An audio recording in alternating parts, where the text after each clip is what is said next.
National Broadcasting Company presents Dick Powell as Richard Diamond, private detective.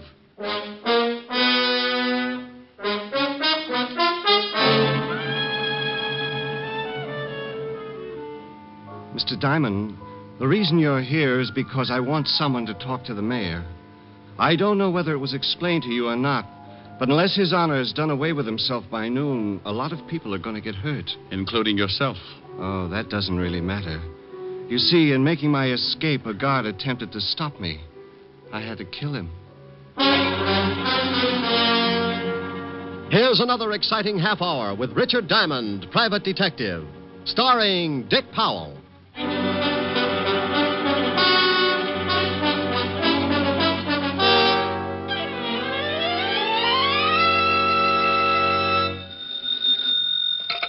Diamond Detective Agency. There's no corpse like an old corpse. Oh, Rick, that's awful. Yeah, but what am I going to do? I can't be witty and handsome at the same time. Well, don't be greedy. Just concentrate on one of them. Oh, you're pretty nothing today. Why don't you come on over and we'll both try and improve? Shame on you. You know I've got to work. Oh, have you got a client? Well, not yet, but I've set bear traps all the way down the hall. Well, now that's silly. How can you be sure you'll catch a client? Well, I can't be, but, I get so lonesome up here with no one to talk to. It's fun setting broken legs. You're impossible. Diamond. Oh, my gosh. What's wrong, Rick? Those traps. I think I've caught something terrible. Diamond, I gotta talk to you. Who is it, Rick? Sergeant Otis says he's got to talk to me, but I'll be darned if I'll teach him how. Oh, say hello for me. Helen says hello, Otis. Tell her hello, then get off the phone. This is serious. Hey, what's with you? Somebody steal your catnip? Can't just stop being funny, Shamus. I mean it. This is serious. Helen, I'll call you back. Why, something wrong? Well, Otis looks worried, and he's making sense for the first time in 11 years. Oh, well, call me later and tell me about it. Bye. Bye. Now, Sergeant, what's on your pretty I little want you mind? to come down to the station with me in a hurry. Of course, you'll think this is a silly question, but why? You remember Louis Spence? Louis Spence? About 4 years ago. Caught him running around sticking dynamite under the homes of some of our city officials. Oh, yeah. Socialistic nut. Put him away, didn't they? Yeah, crazy as they come. Well, he's out. What do you mean he's out? If they cured his head, he'd still face a lot of years up the river. Oh, he ain't cured. Not a bit he ain't cured. You mean he busted out? Yesterday. Now, do me a favor and come on down to the station. Oh, wait a minute, and take it easy. What's going down to the station got to do with Louis Spence? He's down there with the lieutenant. Well, great. Put them both in fancy jackets and send them home. We can't. He walked in 20 minutes ago and asked to see the lieutenant. I didn't recognize him, so I let him in. Now we can't get him out. Well, why the devil can't you? He won't let us in, and he won't let the lieutenant out. He's sitting there holding a big bomb, and it's ready to go off.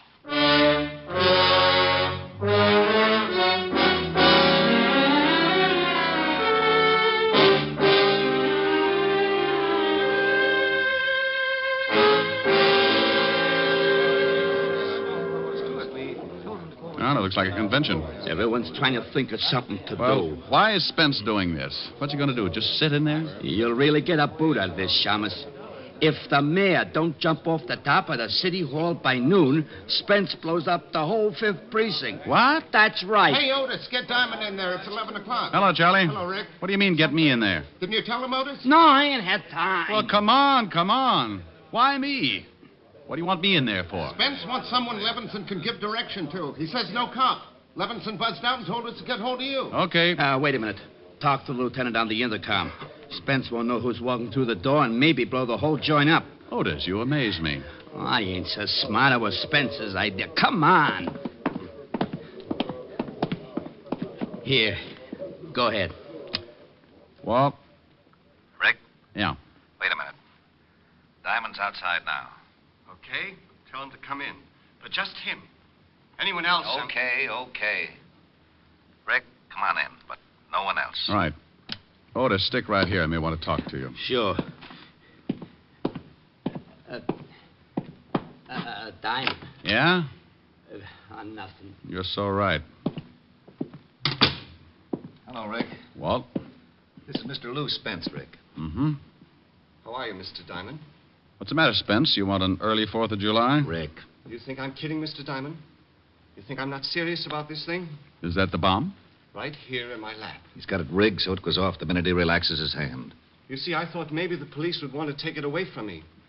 If you shoot me, try to knock me out, well, it goes off. Then you won't mind if I take a look, huh? Rick, please. Stay right where you are. And I'll stay over here. Well, just as you say, Mr. Spence. Mr. Diamond, the reason you're here is because I want someone to talk to the mayor. I don't know whether it was explained to you or not, but unless His Honor has done away with himself by noon, a lot of people are going to get hurt. Including yourself. Oh, that doesn't really matter. You see, in making my escape, a guard attempted to stop me. I had to kill him.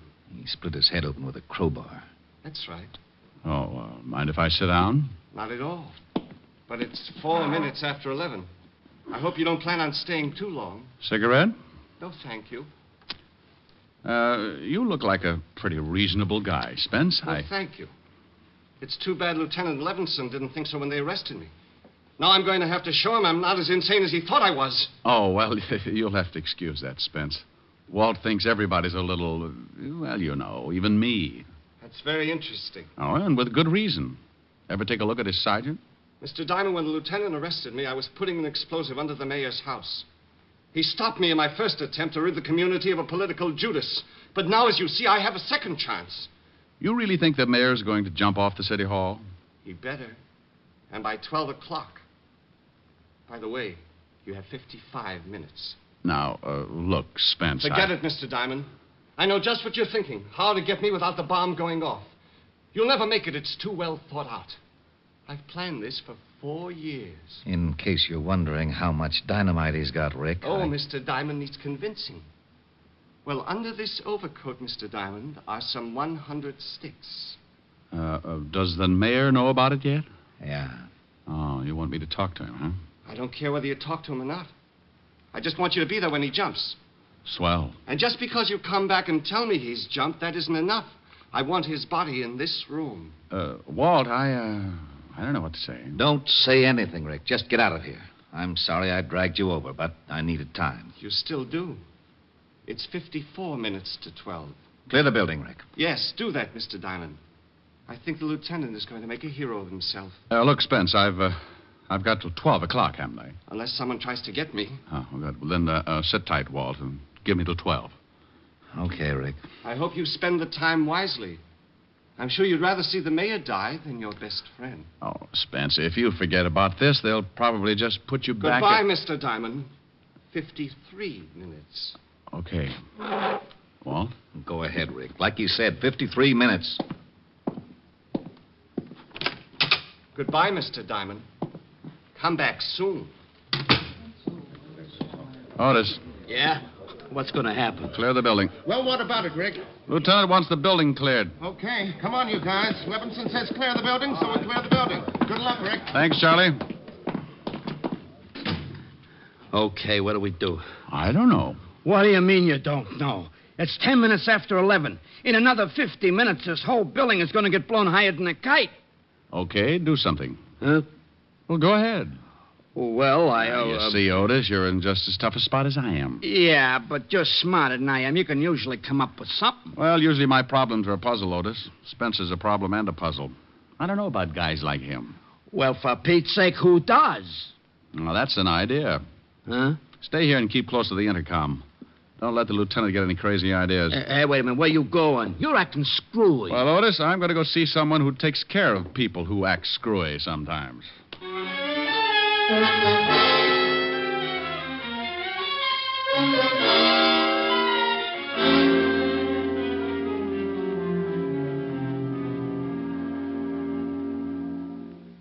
Well, that's the story, George. You're a psychiatrist. What do I do now? Well, we solved your problem with that little blonde dancer in Flatbush. Maybe we can do something about this. Of course, she didn't have 100 sticks of dynamite. Oh, she didn't, huh? What do you think I talked about for 6 weeks on that couch over there? Look, George, this isn't anything like that. This is a real mess. Now, Rick, take it easy. It's only a mess because you're used to working with something that has a pattern. Maybe not at first, but you know there's one there and you set out and find it. But with Spence, you feel there's no pattern. Oh, there's a pattern, George. Just wait for 38 minutes, then duck. There's no possible way to get the bomb away from him without it going off? Not the way he tells it. He only has to relax his hand. That's the way he tells it. Well, I'm not going to take the chance and call him a liar. If I only knew for sure just how that bomb worked, I could reason with him. Well, before you can reason with him, you've got to know something about him. And what do you know about Louis Spence? Arrested a couple of years ago for planting dynamite under the homes of some of our more prominent city officials. Found insane, sent to the state asylum, killed a guard, broke out, turned himself into a human bomb, and took a seat in the 5th Precinct Police Station. That's all? Well, isn't that enough? Well, I'll tell you what, Rick. I know Dr. Carroll at the state asylum. Suppose we give him a call and see what we can find out. You think it'll help? I don't know. It might.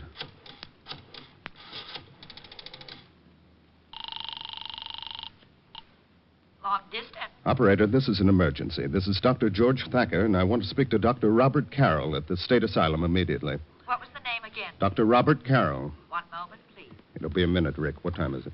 25 after. You got another phone here, George? Yes, I've got several lines in the other office. Good, I'll make a call. Let me know when you get Dr. Carroll on the line. Operator, would you please hurry? I hate the use of the expression, but this is a matter of life and death.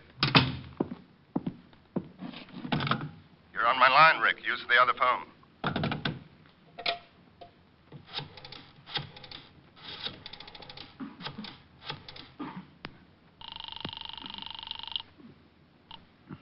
Yeah? Otis, Yeah. Where the devil are you? It's almost 11:30. you talked to the lieutenant since I left? Yeah, once. He wanted me to get out of the building. Now, you just stay put until I get there. I don't want Walt to try anything stupid. Yeah, well, I want to know what you're doing. I'm trying to get an idea, Otis. Just one little idea. Trying to get an idea. I suppose you've been spending the last 20 minutes sitting in Central Park waiting for one to come to you. Rick, come in here and pick up the other phone. I've got Dr. Carroll on the line. Bye, Otis. I've explained the situation to him. I won't interrupt unless I think it's necessary. Fine. Hello, Dr. Carroll? Mr. Diamond? That's right. Now, Doctor, I really don't know what good this is going to do, but tell me everything you know about Louis Spence and as fast as possible. Well, first of all, he's an aggressive paranoic with homicidal tendencies. Mm-hmm. He feels persecuted by society, or rather by those who help to govern society. Why does he feel this way? He believes in a great many things, all of which he thinks himself capable of achieving. Paranoics are frustrated to a point where they perhaps imagine themselves as capable artists or great scholars, such as in the case of Louis Spence, society being his Judas-goat. Pardon me for interrupting, Bob, but don't you think Spence is capable of doing this sort of thing? Oh, absolutely, George. You see, he's doing this whole thing purely because he enjoys the agony of it, but he's nonetheless ashamed. But what about the mayor jumping off the city hall, Doctor? Just to be ridiculous for the moment, what if His Honor did jump? Would Spence then give up the bomb? I doubt it. If the mayor jumped, it would give Spence a certain amount of satisfaction. But I still think he'd set the bomb off as a climax to his own cleverness and persecution. Pardon again, Bob. Any usual therapy that you used on Spence? Yes, as a matter of fact. Spence, as I've said, imagined himself a great talent. And he seemed to lean particularly toward the more artistic accomplishments, such as painting and music. In his quieter moments, we saw that he had a radio. How does this music affect him, Bob? He allows it to lull him into a sense of security. Sometimes even believes he's written it. You see, Mr. Diamond, he believes that his environment is against him, that it is trying to debase, degrade, and persecute him. He fights off any acts of moral turpitude by becoming the thing he imagined. Oh, I hate to break it up, boys, but it's 25 minutes to 12. I've got to leave. Thank you, Doctor. I hope I've been some help. Well, you've given me an idea anyway. Goodbye.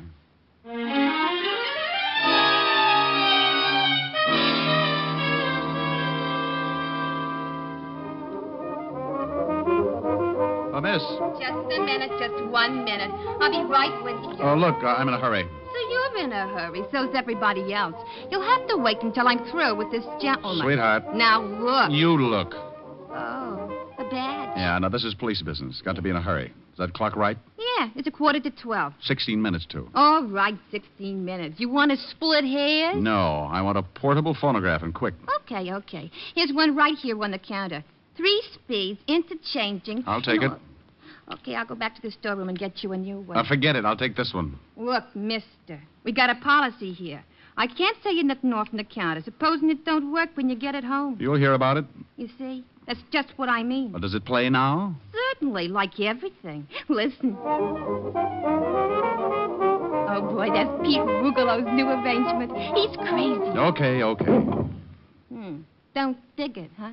Give me a record by Debussy or Ravel. Oh, no wonder. Well, let's see. We got the Engulf Cathedral by Debussy. No, something with a little more excitement. All right. I'll read him off. Debussy or Ravel? Ravel. Mm-hmm. La Waltz, I guess. And we got Bolero. I'll take it. Which one? The Bolero. Okay. I'll have to play it for you. I've heard it. So what? It's another policy of the store. There might be an imperfection. Give me on the record. Hey, don't get so grabby. Now, look, dear. You want me to have you locked up for obstructing justice? Huh? Well, unless you give me that record and this machine, this one right here, I'm going to snap the cuffs on you and haul you down to headquarters. Oh. You want me to do that? Well, you can't. All right. What's your name? Well, take the machine and the record. Thanks. And charge it to Lieutenant Walter Levinson, 5th Precinct, Homicide Division. If it works, you get paid. If it doesn't, don't even bother sending over a repairman.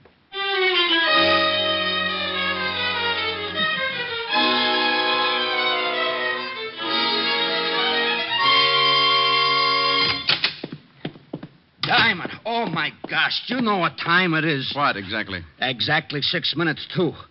What the devil you got there? Your photograph. A phonograph? You talked to Walt since I left? No. Now, what's the idea with a phonograph? Hunch, Otis. Maybe we can save this whole mess. Well, for Pete's sake, can I help? Sure you can, Otis. Now, take this machine in the other room and play this record.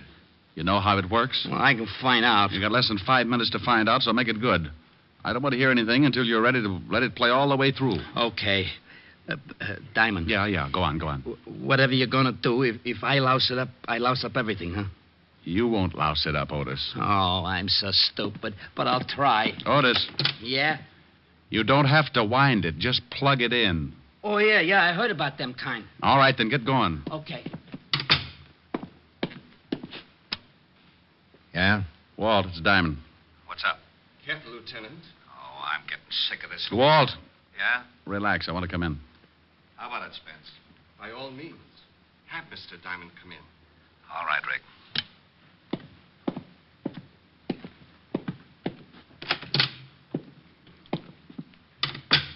You have some news for me, Mr. Diamond? Well, in a way, yes. Mind if I sit down? Not at all.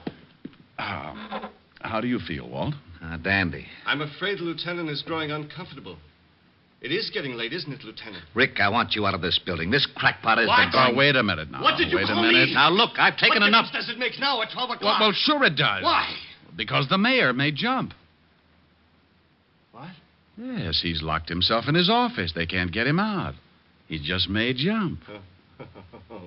Really, Mr. Diamond? Well, what's the matter?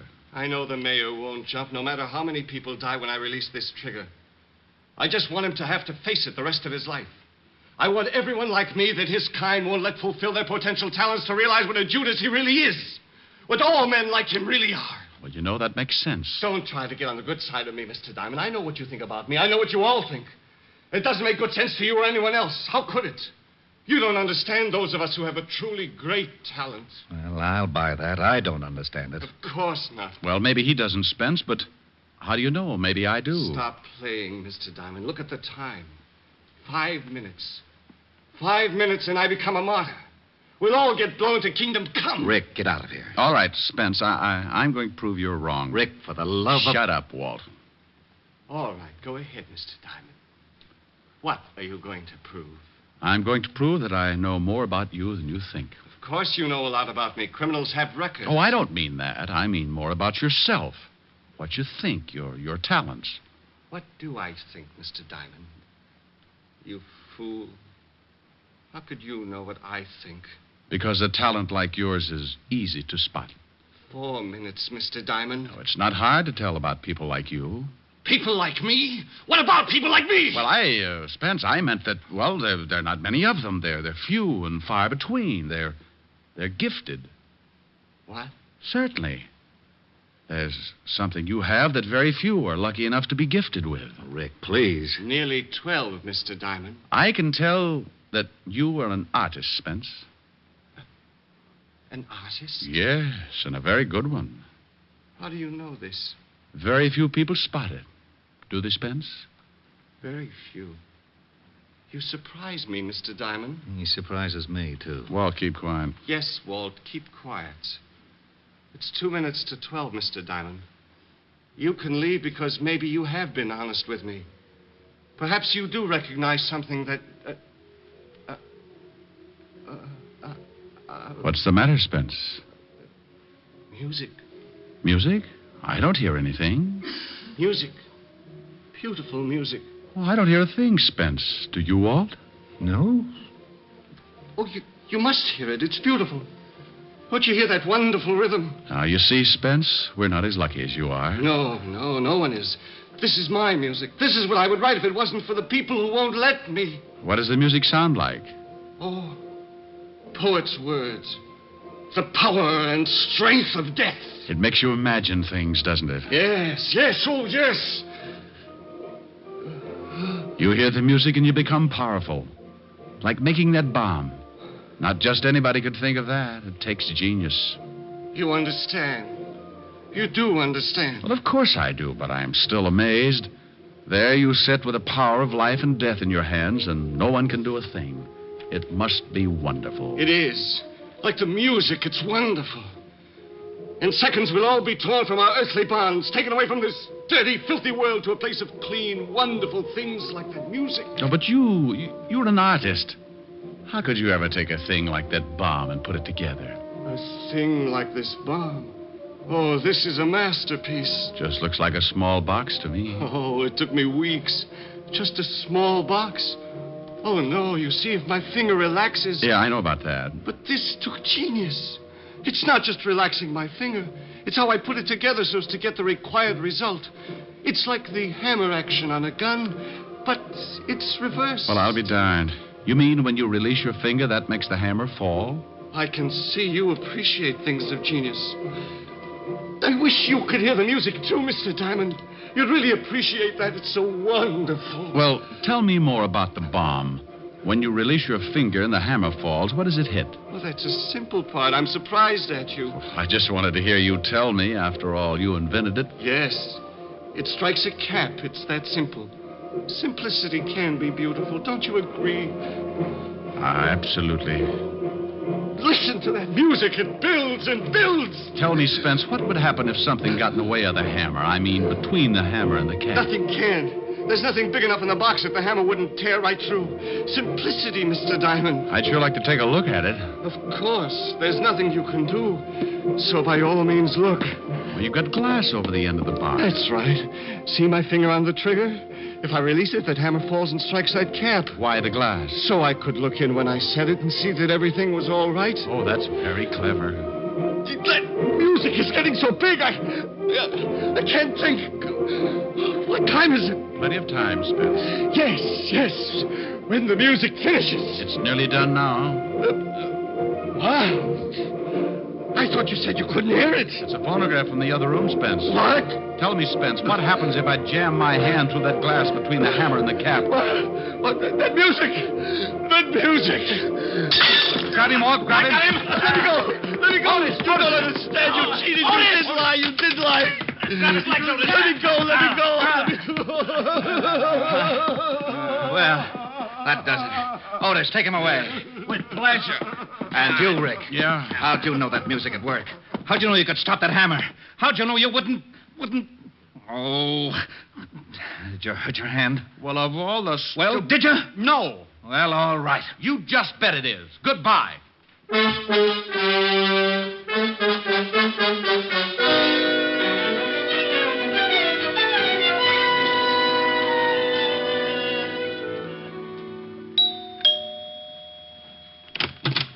Hi. Rick, what are you doing here? Well, now, that's nice. Stop by my place some afternoon and see what kind of a welcome you get. Oh, I didn't mean that. I meant, what are you doing here so early? Well, things were getting boring. I thought I might come over and beat you up or something. Oh, now, isn't that sweet? Oh, Rick, what in the world have you... Oh, the hand? Oh, it's nothing. I know, Red Heart, but what did you do to it? Well, I kind of hurt it. Yes, I can see that, but how? Playing the piano. Oh, how could you hurt your hand playing the piano? Well, you know how I live my songs. Mm-hmm. Well, truthfully, I was singing The Brother of the Wild Goose, and I got to that part about a wandering foot or a heart at rest, and while I was trying to make up my mind, my heart was resting, but my foot wandered up on the keyboard and stepped on my hand. And stepped on your Yeah, hand. that's exactly what happened, yeah. Well, I think you've got that bandage on just so you won't have to sing anything. Honey, have you ever seen me not want to sing? Well, sometimes it's a struggle. I don't even know whether I can play or not. Well, why don't you find out? After lunch. Before lunch. Before lunch. Well, maybe I don't need that finger. Go on.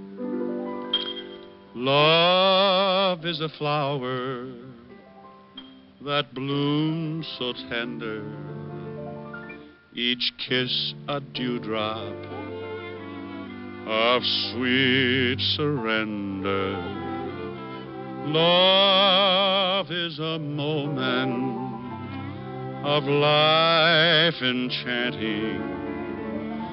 Let's take that moment that tonight is granting. There's no tomorrow when love is new.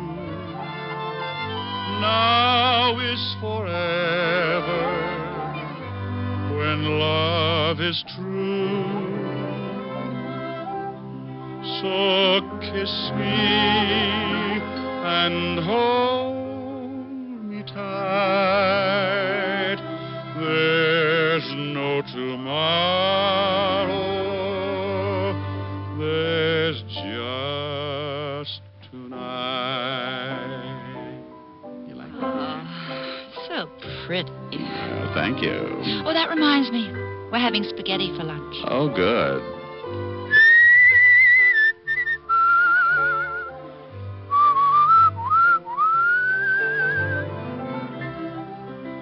So kiss me and hold me tight.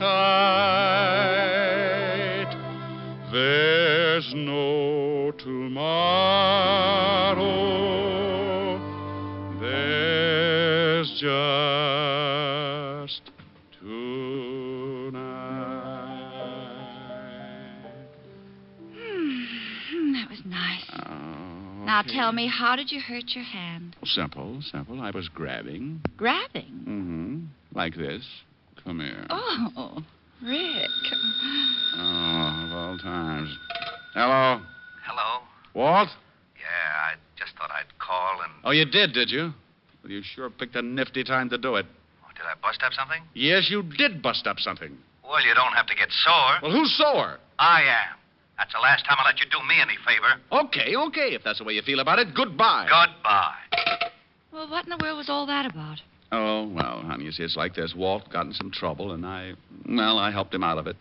No, you see, I don't want him to feel obligated. But, well, that's not actually it. He doesn't want me to know how he really feels. What am I trying to explain it for? I don't understand it myself.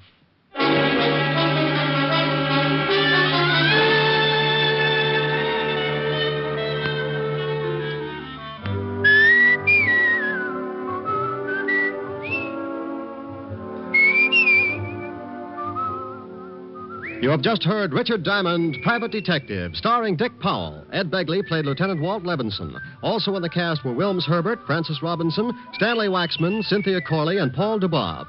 Music was under the direction of Frank Worth. Today's show was written by Blake Edwards and directed by Russell Hughes. Dick Powell currently may be seen in the motion picture version of the best-selling novel, Mrs. Mike. This is Eddie King inviting you to be with us next Sunday at this same time, when we will again bring you Dick Powell as Richard Diamond, Private Detective.